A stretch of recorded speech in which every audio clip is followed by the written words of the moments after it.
Well, it's multifaceted why gun violence happens. I mean, you got poverty, you have kids who, especially seems like the pandemic made things a lot worse.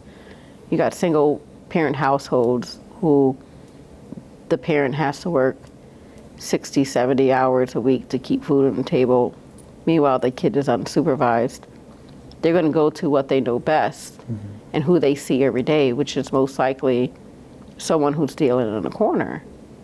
And then you have this revolving door of brothers and sisters who deal, and that's what they see. So they want to do what Big Brother is doing.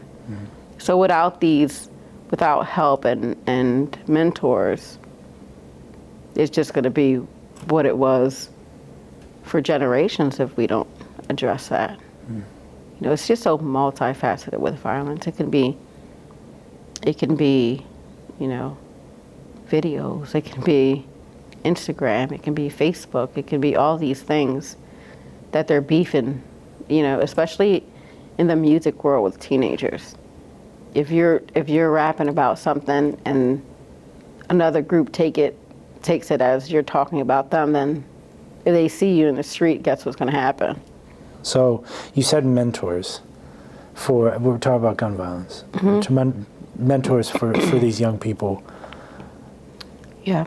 How do we find more of them? That's a good question. I mean, there's not enough resources. I mean, we got Frontline Dads, we got Bilal Qayyum, we have Nomo, but they can't possibly take on all the young men in the city. We need more of them. We need more places. I mean, rec centers need to be open more. I mean, they just closed one of the only pool in Kensington, you know, because of a fight that broke out. You close a pool for an entire season because of a fight, you know. Or you have, you know, the school system is in shambles. Like you took away art, you took away a means for people to release whatever traumas that's going on at home. No music in schools anymore. Yeah. What do you think of the city like saying, "Oh, we have this $184 million for gun violence"? Like, what do you think when they make like statements like that, like, "Oh, we're gonna have this for that"? Like, what do you think? You know, they need to go back to what worked before. You know, it takes a village. They need to be boots on the ground, and you can sit behind a conference table all day and create these plans and say that it's evidence-based. But if they're not practicing what they're talking about at these conference tables, it's not going to happen.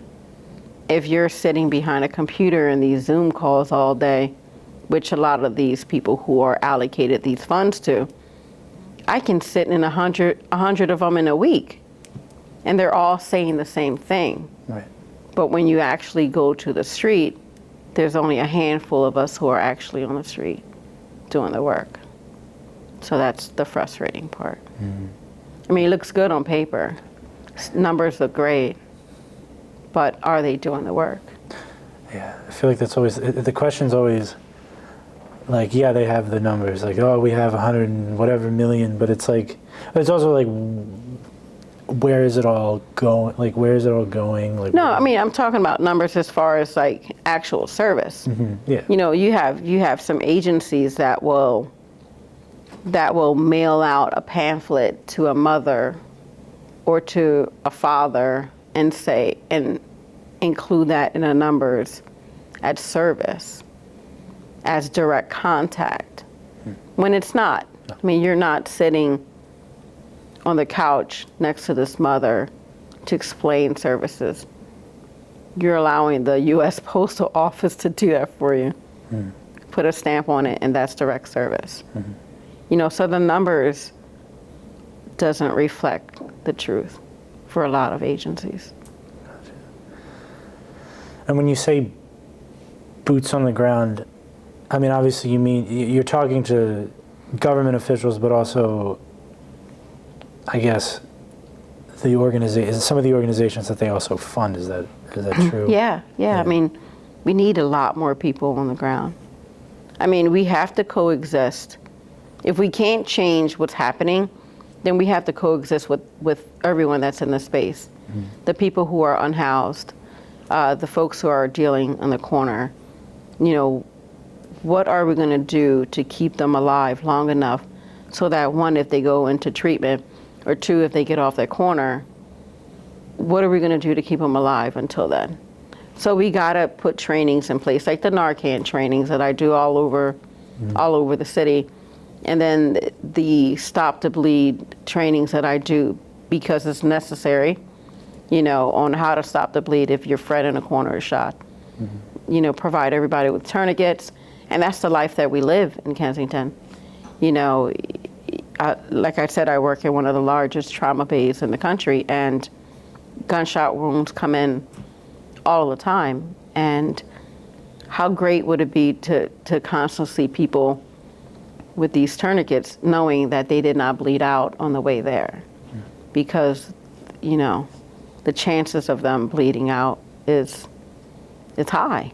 You know, they're not using regular 9mm, they're using a lot more firepower. So what are we going to do to keep folks alive?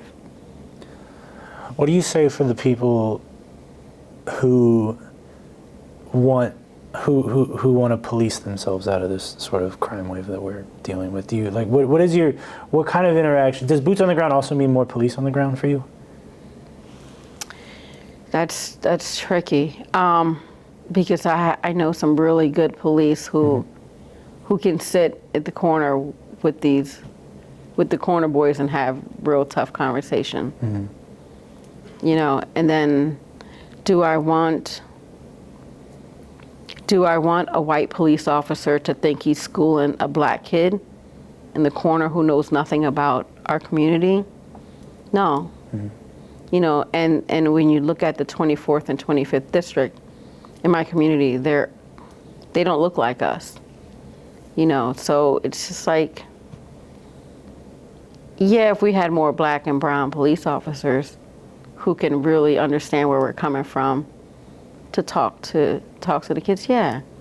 But if you're not from here and we look at you different, you know, and you're telling us something that you don't even understand, no, I don't need it. You know, we don't need that kind of policing. I mean, it's a tough question, but like what is the answer to that in terms of policy, or in terms of like how the city can do better to cope with that influx of firearms? What do people out in the state from other places need to understand, you know, like, and how does that message get delivered? I mean, it has a lot to do with legislation too, and what bills are passed and how much firearm gets into our, you know, and the consequences of having an illegal firearm, or even the straw purchasing, which is really big. You know, if they had more control and more time for people who does those things, then, you know, maybe that'll decrease the amount of violence. But access, and you know, the government, the city controls a lot of that, and when it's not happening in our community, then we gotta call them out and hold them accountable and make it public. You know, a lot of times, I mean, I get in trouble a lot of time for saying things I shouldn't say, but I mean, if we don't call them out, then nobody knows that they're not doing their job. You know, so I mean, create our own stuff. Like, I mean, Operation Stop the Bleed. I mean, I didn't get any funding for that. I just put it out there, and I knew that this was a necessity, and I just put it out there, and then now we have it. You know, so it's just like. Has that been since funded by other things? No. No, all on its own. Yep. People would donate, and nope. You've approached the city about funding that or anything, or? They wouldn't do it though. I mean, I'm not a person who has like all these people on a board or anything like that. It's just a movement, you know. They're not looking to do anything like that. if we're not a tax write-off, then we don't count. It's like, but that's okay. It's okay. Yeah. Well, I mean, it paints this bigger picture of like the disconnect between The boots on the ground. yeah, the bureaucracy of Yeah. city government and then what actually happens. Exactly. Exactly.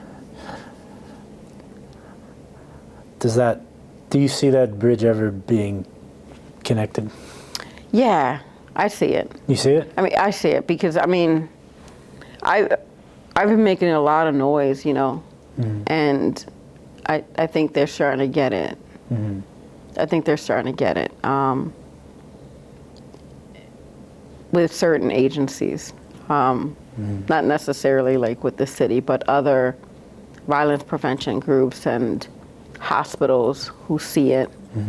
A lot of frontline workers, but not necessarily like government, but other bigger organizations, bigger agencies.